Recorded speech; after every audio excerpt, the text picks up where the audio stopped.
Hey guys, and welcome back to Fleetyards. I'm Captain Foley. I'm Trekyards, and we are doing another special fan commission episode.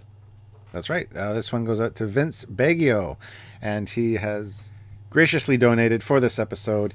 And we're going to take a look at a really fantastic ship today. It's actually a lot of people have requested this in the past from Fleetyards. Seen the name before. And I've myself have I used to watch this, and I was really looking forward to doing this as well. So we're going to be looking at the DSV today, SeaQuest DSV. Okay, so disclaimer: I've heard of the show. Oh, shit. That's it. That is my entire. Honestly, I've heard of the show. Now I've seen the ship because I'm looking at it on the screen. But also I know that Rob Wonshun was first career starting things. We did graphics for it, so he's told me many stories about his time on SeaQuest. And he really wants the models back because he loved the SeaQuest ship. So I know nothing about it. Although we did watch a tile sequence in preparation for this, and they were really cool. So yeah, my assumption, Stuart, is it's an underwater submarine of the future. And you would be right. I forget which year this takes place in, but the show ran for 3 seasons, and there were actually two DSVs during the run. The first year had the 4600, the second year and third year had the 4600-2, which is like a newer version. So 2, not B or A. Right. And it was operated by the UEO, United Earth Oceans, to basically explore the ocean depths, because, as we know, most of the oceans haven't been explored. The original DSV was launched in 2014, as far as the ship goes. I was So like, that the show was future. start 2014. Jeez. Okay. And the 4602, the second one, was 2021 was when that was launched. And when was the show in real life? How far? 1990. Well, the show aired from 1993 to 1996, but. So the future of 3 years ago. So do you want my first impression of the design then? Absolutely, I do. Yes. It's interesting because it does not look like something humans would make. Specifically, it looks like it could easily be an alien ship. It kind of has a very Babylon 5 Minbari vibe and other things like that. Obviously, a squid. They're trying to link to sea creatures. So my assumption is that in the continuity, they find like multiple creatures in the 20 years between the real life and the show takes place that teaches them how to go further and deeper and better in the water. And so they don't design anything that looks like modern. They're modern, but something that looks super organic because that's the future. Even though now obviously we haven't done that because we haven't done that. But it looks alien. And I don't see almost any human pieces to it. Like it's a very unusual design, very very simple, very very very simple. And like difficult to get a sense of scale and technology, and it's use missiles. I mean, I'd say it's an alien ship. Could be the whale probes shuttle. Whale probes, baby. Yeah. It was actually designed by Nathan Bridger in the show, and was a deep submergence vehicle, the largest one ever constructed at 307 meters long, so pretty substantial. 88 personnel and 124 science personnel on board. Could reach speeds of up to 160 knots, and was propelled by twin fusion reactors.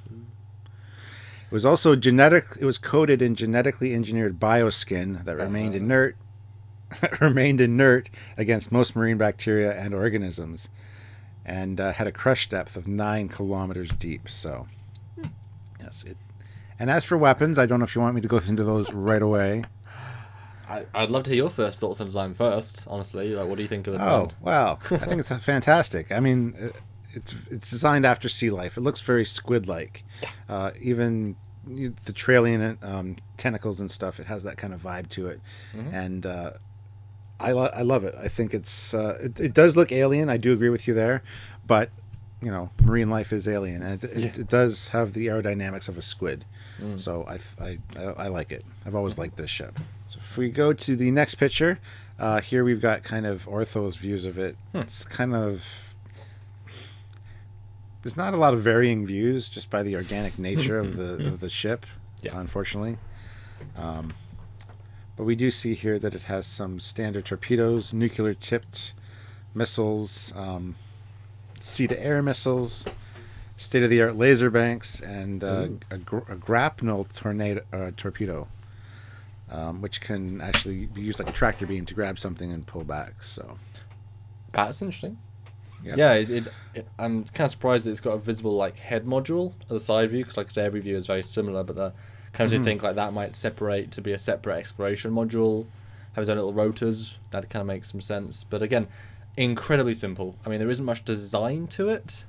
You know, 1993 CG was in its earlier stages, for TV budget. So very simple procedural texture. Like I said, it looks very much like a Vorlon as well ship. I think the texturing makes that something too. Like the way it's textured makes it seem very something under Babylon 5 for sure. The Minbari or whatever. Procedural textures do that. But like I say, there isn't really much design there. It's almost like a flying saucer in its simplicity. So a couple of shapes together. I mean, if I was being, again, there's no windows, there's no technology visible, I would have said it was standard submarine, but like thicker. Like that would have been my only guess, really. There's nothing to say anything. This could easily be like a 5-person, with a cockpit. I mean, it could be that simple. It could be, but you said like 305, didn't you? So next picture, we got a sense of scale here a little bit better. It's exact same size as the refit, pretty much. And you can see some other modern day craft there as well. The USS Enterprise aircraft carrier. And some modern day submarines as well. So it's not overly huge compared to what we have now, but I don't know. It's cool to see. Well, it's very much a progression of that Krasiana October. It's very much an evolution of that. It's basically the same thickness, just like it's a pod, a section, a configuration longer. The body's the same, but it's got that extra bridge module, that extra science module. It's a modern sub plus some sciencey fictiony technology. Makes sense. Well, the next picture is just a great artist rendition of it. It's cool to see it all lit up. It does have self-illumination and stuff. That's cool. And it does also have like auxiliary craft as well. It's been so long since I've seen the show. I really need to sit down and rewatch it because it was a really well done show, and I'm surprised it only lasts 3 seasons. But when you think about it, how many stories can they really tell? I was going to say, I mean, space is infinite and vast and aliens. The sea is very relatable in the sense that, where are you? I'm off the coast of this place. I'm off the coast of this place. I'm in the uncharted bits of, it's only 50 miles from this coast, and why you can go, it can only go 9 kilometers deep. That's a very limitation, unless you find like a 3-season arc where there's sea creatures that have thought. I mean, there is, or in Pacific Rim, spoilers, it's another dimensional portal that from the ocean, but it just happens to be from the ocean. I mean, I wouldn't see a sea-based show being very, unless it's very like sciencey focused, very biology focused. We found a new sort of squid that we need to protect and make sure it survives. Okay, let's have a story about that. I wouldn't know how to pitch a deep space, a deep ocean show. Yeah, I think our aliens are involved at some point though, because USOs, underwater unknown submerged vehicles, whatever. Like I said, I can't remember much of the plot lines. I know there was a dolphin named Darwin who went out and explored and had a little bay on board that him and the kid hung out together. It has those cute factors to help give it content. Next picture is just a shot of it from underneath, and again, some more self-illumination, which looks very cool. And this could very easily translate into a spaceship as well, I think. I mean, if you took it out of the water and put it up in... I think it would work. It has a very Vija feel.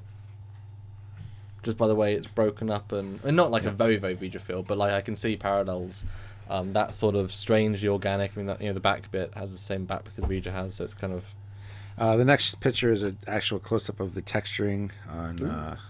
one of the models that somebody has done, and again, very well, as I said, it's an organic texturing, right, to protect against marine life, but it's also adaptive, I believe, and of course it's like acts like a camouflage as well. That's cool. Yeah. Okay. Next picture is interesting. Shows the primary space, the extra vehicle assets in the middle, and the year the design began was 2007, and it was commissioned in 2013. Wow, long development cycle. Mm-hmm. So the next one is a deck plan. So we get to see how many decks we have here. We're dealing with 1, 2, 3, 4, 5, 7, 8, 9 decks. That's a hell of a reactor in the middle. Is that the reactor though? I would assume it would be. I don't think it is. It's the EVA docking ports. I think that's where the ships come out. Right. No, I see that. Okay. Yeah. Oh. I guess it would be one big hangar that then you fill water, which means it can then raise up. That has its own propulsion, then comes out of the doors. Okay, no, I can see that. That's interesting. Yeah. And it's cool with the dolphin tank as well, because the dolphin could take off and come back. And yeah. Okay. That's a good place for the extra vehicles. Oh, here's one that was this next cutaway was done by I think it was James Cushman actually. He started doing a cutaway deck plan. And you get to see it's actually quite substantial compared to most submarines. Most submarines are pretty simplistic inside. This thing's quite advanced as far as comfort and things go. Yeah, and I get the sense the hull armor is actually so strong it can afford to be a lot thinner, whereas I'm sure modern submarines are a bit thicker to try and survive, the ocean. Yes, yeah. And it's interesting how the top version guess and figure out how the engine modules at the back, they're these very thin kind of grips arms, whereas the actual version has these big thick ones. I'm guessing maybe it's the inner engine components and the outers to protect them / shield them. No, I think it's the difference between the first version and the second version of the ship. Okay. Would be my guess. I'm not 100% sure on that, but yeah, I know there was a few slight design changes for the second one. Okay, I can see that, and I think the second one's better. Yeah, having those, making it a little bit bigger, having the 3 dock doors, it looks better. Okay, no, I can buy that. Cool.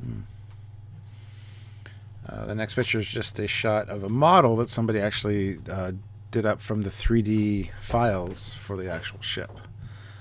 So it's not colored properly or anything, but you get to see more detail this way. Windows, Stuart. It has windows. Yes, it does. It needed windows. Next picture is just one of the 3D renderings. Again, this is based on the actual 3D model that they used at the time for the show. So you get to see a little more detail here, which is cool because the engines at the back actually do move, which we're going to see in a picture coming up as well. So actually, we'll just go to that next picture. And this is a picture of the... Okay, but I was going to talk about the 3D model. Oh, no. Oh, well, let's go back to the 3D model then. Speak. No, it's cool. I mean, I work with a lot of 3D models as part of the show. It's nice to see what is geometry and what isn't. And to have such organic curves, that's kind of tricky. Although I remember you saying at one point they made a physical miniature first and then scanned that in 3D. Which obviously really would help getting the organic curves because that's tricky. I mean, you need a lot of polygons, but if you already do the work, it's nice to see what really was physical. And yeah, I love the back arrangement's cool, and yeah, these curves are really nice. Yeah, I like it. And the next picture is another model based on the actual thing. This is where you see the splayed out engine details, and you can see the actual thrusters inside there. That's cool. Yeah. I kind of wish they were open more of the time. Yeah. They had a lot of 3D. Like if it had this and then a second set, or I guess a first set near the front. Because I mean, it's really the legs got that to move. Yeah. Kind of cool. If not necessarily they didn't move, but to have that 3D nature, it's so thin and the same. If you had those to break up the shapes, I think it could do with like spikes and lines just coming out of it, and so I think it needs to be more 3D. I think the ship is very one-dimensional in terms of design, but you could very easily retrofit it to really have wouldn't be as aerodynamic, but be more functional feeling, I guess. Yeah, I can see that. Yeah. If you go to the next picture, this is a shot of that center part where the with Cool. the doors open for the extra vehicles to come out. So yeah, cool design. Awesome. Yeah, very cool. And then more detailing at the top. Here's more of the actual color and skin, like the texture mapping, the bumps on the top. Yeah, I like the big dome visible glass open something. I don't know, some kind of visible viewer platform thing. Either escape pod tubes or missile tubes at the top there, and then there's even things that go in. Yeah, it's cool. So, Like I said, there's a lot to this ship that I just can't recall. The next shot is actually a shot from the show where it's facing off against some standard submarines. And it does seem very alien here. Absolutely, compared to the regular submarines. And we got a dedication plaque. The UEOS Seagate class. United Earth Oceans Navy, New Cape Quest, Florida. First ship of the class, commissioned April 2013. Beneath the surface lies the future. That was the tagline for the show. So here's a better look at that model we were looking at earlier. Again, fantastic ship. Like, to see an actual model of it, you see all the detail and really get an appreciation for what it would look like. Much more so than the underwater shots, because I remember them always being murky and kind of... But very, very neat little ship. Yeah, a beautiful model. I mean, it comes to life more in proper detail. Just needs a few more. Yeah, and then there's just a few different shots of the model outside, and get to see more detail as well. So that's basically it for the SeaQuest DSV. And I really do want to rewatch it. It's been on my list of things to watch for a while, but just haven't got around to it. So anyway. So what are your closing thoughts on the design? I mean, as we say with a lot of ships, a lot of things, it needs fleshing out. A classic design can be classic, but it still was limited by what they had at the time. It's like the Babylon 5 ships. The designs are normally quite good, but the texturing, the detailing is always very limited because that's what they had at the time. So if you took the same thing again and made a 2017 version, boom, it would be like, oh my goodness, but the design is still strong. So I feel like this needs a fleshing out. I like the back part moving. I like integrating components that do something rather than just be, honestly, a very plain squid alien ship that happens to be human. Like, there isn't a thing in the front view, but if you had moving parts, if you had, bay, imagine the front that had bays that could come out and because Macross, was that the ship that had like different craft and all different pieces? Oh, the fiery the G-Force. Yeah, the G-Force. Yeah, the G-Force Phoenix. Thank you. Yeah, like that. Imagine at the front there were those two compartments that could come out, and single man diving craft could come out, and then you've got cargo bay that can drop down, and in that is like a 2-story science facility that you can just leave somewhere. Imagine ejectable other components. I mean, I feel like it needs to be fleshed out and given a really functional feel. I know it has more of a Star Trek vibe in the sense it's smooth hull, simple, but it's boring as is in its standard 1993 simple configuration. The model's beautiful, but again, the design is very, very, very simple. That's one problem with these organic shapes, is that unless you have something really kick-ass to go with it, it just looks like that thing, I know what you're saying. Yeah, what's your closing thoughts, Chip? I do like it, but there's not much to talk about in this design, because it's a very simple design. I just wish there were better pictures of it. I mean, I looked for quite a few good ones, and I found, the original model that they'd scanned, and I don't know. I just wish there was better shots of it, because all the shots you see from the show are very murky, like I said. You can't see any of the detail, so I'm glad I found that model at the end to actually kind of show off how the ship actually looked. I love the design. I love the organic look. I think the squid look is really streamlined, really nice. Like you said, it could use a little bit more texturing and stuff, or detailing on the hull, something to make it a little bit more dynamic. That would be cool. But overall, I think it's a fantastic design, and the simple works for undersea vehicles. All submarines are smooth hulled for a reason, so I think that falls into this as well. And the special coating they had for the skin to protect against microorganisms and things was very cool. So again, it's worth revisiting the show. It's very interesting. Only 3 seasons, so it's not too much to get through. And I would have liked to see more DSV at the time, to be honest. But I almost want to keep saying Deep Space Nine, DSV, not DS9.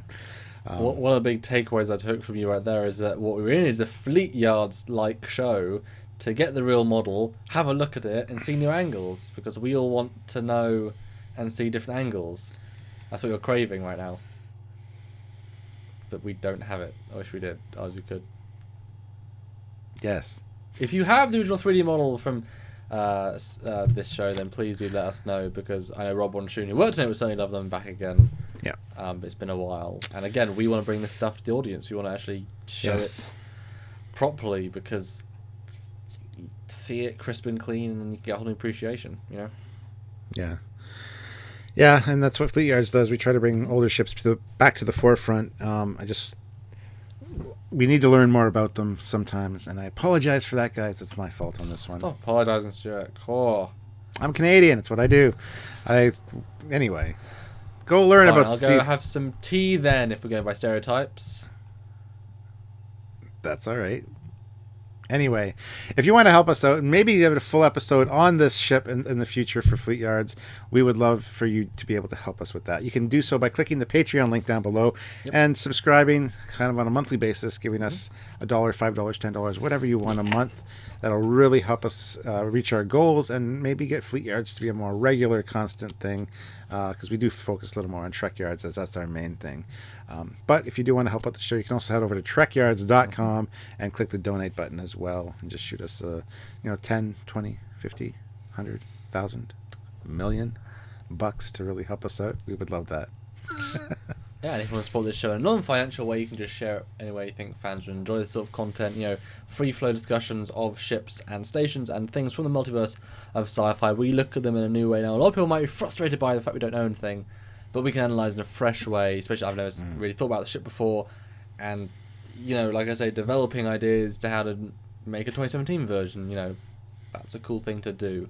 Subscribe to this channel for more cool ships, and of course like every video you see, and join the two Facebook pages. Obviously everyone has Facebook, and so do we, for both pages, for both the Trek content dedicated and the sci-fi and general content dedicated. So join both, have fun, and then tune in next week for another Fleetyards mission briefing. So until then, he is Captain Foley.